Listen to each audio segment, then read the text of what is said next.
Bonjour chers élèves, j'espère que vous allez bien. Aujourd'hui, on parlera de la leçon de langue et communication. Exprimer la cause et la conséquence. Le complément de conséquence du verbe. Il s'agit donc de la deuxième partie de la leçon. On a déjà abordé la cause et aujourd'hui la conséquence. La conséquence est un fait qui se produit lorsqu'un fait premier s'est réalisé. C'est un événement entraîné par une action. C'est donc le résultat d'une action. Exemple, Manel et Aya ont bien étudié, alors elles ont réussi leurs examens. Donc, dans la proposition numéro 1, Manel et Aya ont bien étudié, c'est la cause.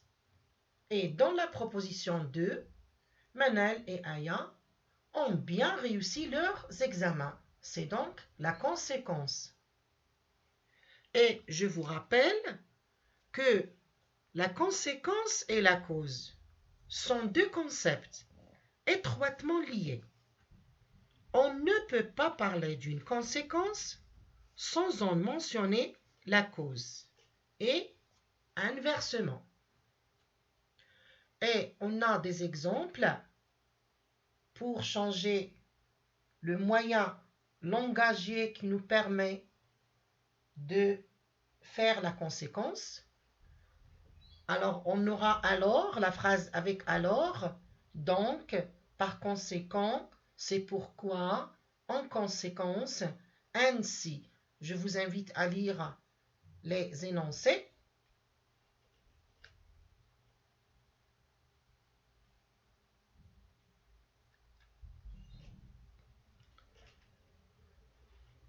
Le groupe complément de conséquence peut être soit un groupe de l'infinitif introduit par de façon à, de manière à, au point de, trop, pour. Exemple, les responsables construisent de nouvelles autoroutes de façon à faciliter le trafic routier. À faciliter. On note le verbe à l'infinitif.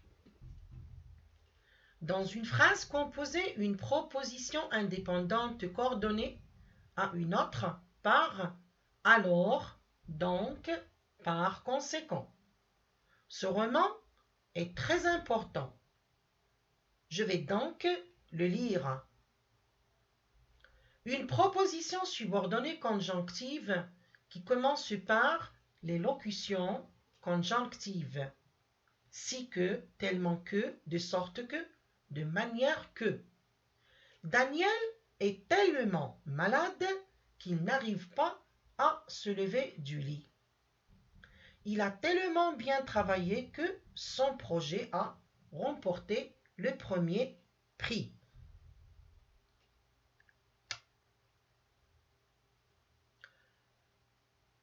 Je vous invite à lire ces phrases où on exprime toujours la conséquence d'une autre manière.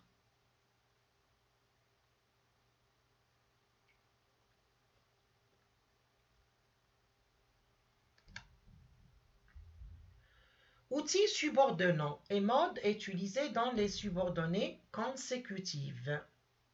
Les subordonnées consécutives sont généralement introduites par des conjonctions de subordination ou par des locutions conjonctives. Les subordonnées circonstancielles de conséquence sont le plus souvent à l'indicatif, mais elles peuvent être aussi au subjonctif ou à l'infinitif.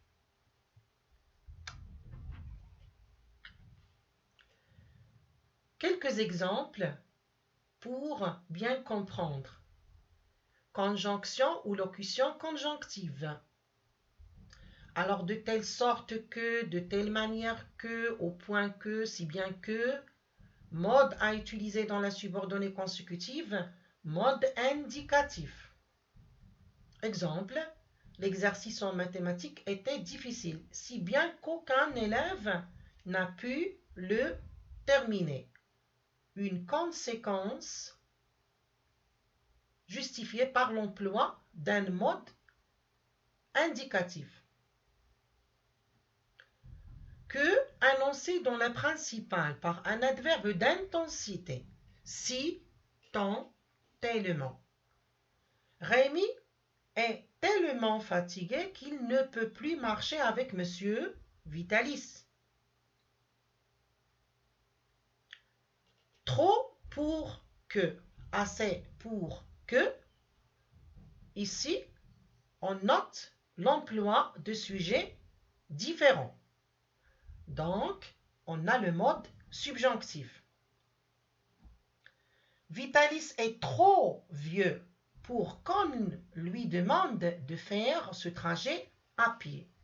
Alors, on a ici pour que, qu'on lui demande l'emploi du subjonctif. Pourquoi? Parce qu'il y a les sujets différents. Bien entendu, Vitalis et on. Assez pour, trop pour, de façon à, même sujet. Mode infinitif. C'est un garçon de 6 ans. Il est trop petit pour participer à cette compétition.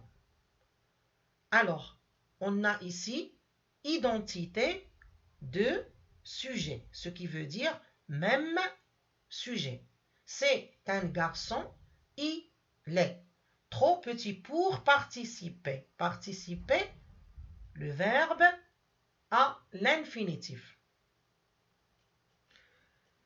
Je vous invite à faire un exercice d'application, voir la page 153 passerelle.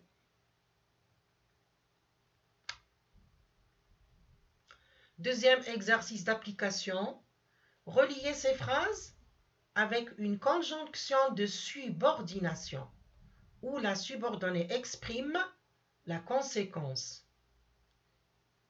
Je vous invite à lire les phrases et à trouver les réponses. Et bon courage!